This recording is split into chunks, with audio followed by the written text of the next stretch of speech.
All right, welcome back. Well, today the nation commemorates President's Day, and while the holiday has partly evolved into being a 3-day weekend, people go skiing, people go shopping, seeing movies, it's important that we keep alive the legacies of those who served our country as president. Our own Alex Kramer, the birthday girl, joins us for a little President's Day trivia, so we are ready. Well, this is fun. I get to be the host of a trivia show. I'm super excited. Okay, everyone at home, make sure that you are playing along as well. All right, let's start with our first question, everybody. Who was the first president to live in the White House? Was it George Washington, John Adams, Thomas Jefferson, or Abraham Lincoln? Do you want us to just like yell it out? B. Yell it out. B. B. John Adams. Yes. John Adams. All right, that was easy. John Adams. Yeah. Okay, so while George Washington selected the site for the White House in 1791, it was actually John Adams who first moved into the still unfurnished residence on November 1st of 1800.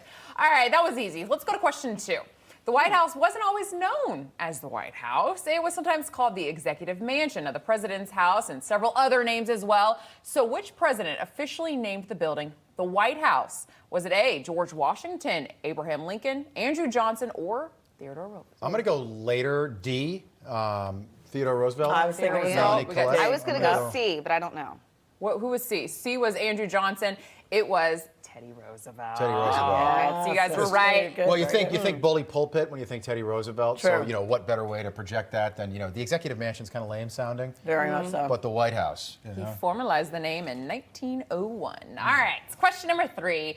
Can you guess who was the first president to be born a United States citizen? Was it A, Thomas Jefferson, B, John Quincy Adams, C, Abraham Lincoln, or D, Martin Van Buren? I'm going to say C. Yeah, it's got to be Lincoln. Abraham Because the other ones are founding fathers. Too early. Everybody is saying Lincoln.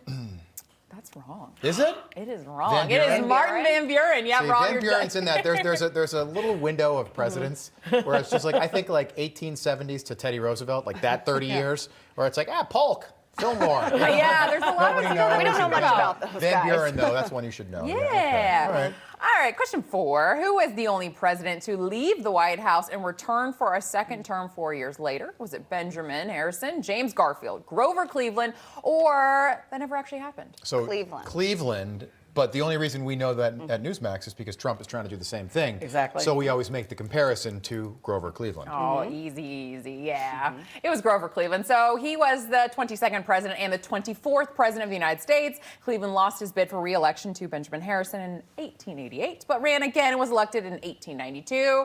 And as we were just saying, for the Trump supporters watching, it is possible and has been done before. Yes. Okay, question number 5. We have, by the way, you should let the audience know, just in case they have to use the restroom or get a cup of coffee, we've got 75 questions. So this is going to take a little time. I should have told them to get a snack before. Well, during intermission, we're going to have the NYPD dance team regale you with some of their Yes. I'm so some of their excited. latest They stuff are with live Dom and in Perignon, I guess. Yes. Yeah. Oh, Robbie. Okay. All right. Question number 5. Which president has produced the most? Which president has produced the most state? U.S. Which state? Yeah, I was like, that's not right. Which state has But produced that's a good the question. most Which US president has produced the most presidents? It would be John Adams, right? Bush. John Quincy Adams, his son, and George H.W. Bush, George W. Bush. Wow. Right. Wow. There we go. Okay, Rob So knows it's a his tie. history. It's That was like a little bonus one. You It's got a a little tie. extra credit there. Yes. All right. Which state has produced the most U.S. presidents? Pennsylvania, New York, Texas, or Virginia? Virginia. Virginia? Yeah. I was going to say Pennsylvania would be my second Pennsylvania. guess. I was Yeah. going to say Pennsylvania, but it could be Virginia. Virginia seems to make more sense. It is Virginia. Virginia. Yeah. I 8 feel like we need- presidents. Yeah, that's a lot. 8? 8 presidents. Wow. We're from the state Should of never Virginia. go against Rob on this topic. Wow, that's I know what I was tough. thinking. That's tough. I'm not- I said before this, Rob knows a lot about U.S. presidents. Next year, President's Day, we need music under this. Yeah. Like we need a music bed. Just a little game show. I don't want him in the control room to start sampling now. No, But we need something, right? they'll have 365 Right. days for the Right. next one. Okay, who's your favorite president ever? You guys? Do you guys have a favorite president?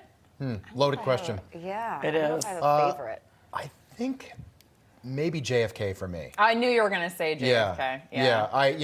I think, first of all, I think he'd be a conservative today. And I think you've got to leave out Trump. I think the safe answer is you can't say Trump. because that's that's you can't say Trump. Why? Too recent. Why? Too recent. I think you got to go historic to answer this one. You could say, for me, I'm an Irish Catholic from Cape Cod. I was gonna He's say. an Irish Catholic from Cape Relate, Cod. yeah. I asked my grandfather, who grew up, they used to say lace curtain Irish, fought in World War II, and in 1960, my grandfather and grandmother voted for Nixon.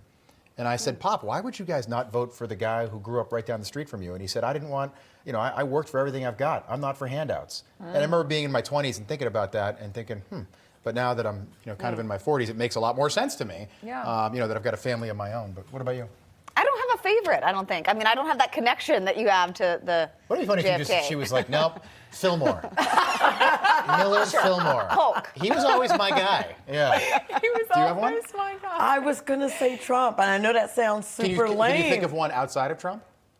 Maybe our first president, because of what they did Yeah. to establish George the Washington. United States, and the United States being the amazing country that it is, despite the left's trying desperately to ruin that and make Yeah. that not be the case. That's a good answer. I like Yeah. that answer. I And didn't he think did a about lot that. that sort of set precedent, Yes. which is still in place Exactly. today. It's an amazing experiment, and I think it's been going very well. Yeah. I think just the way it's structured, and even as much infighting that we have as a country on political ideologies, I still think it's the greatest country in the world. So good job answer. by you. There we go. Alex, I like quick, it. anything? I got nothing else. James I got Buchanan. nothing. He's No, always that's been it. my favorite. I That's always it. say that, Rob. All the time. Alex, thank you so much. Melanie, we'll pick this up in a little bit. Thank you. Lots more to go here on Wake Up America. Rachel Levine pops up to stick her head where it clearly does not belong. We'll tell you what Rachel Levine, the Admiral, had to say. It's a warning for black communities everywhere. Stay with us. Back in 3.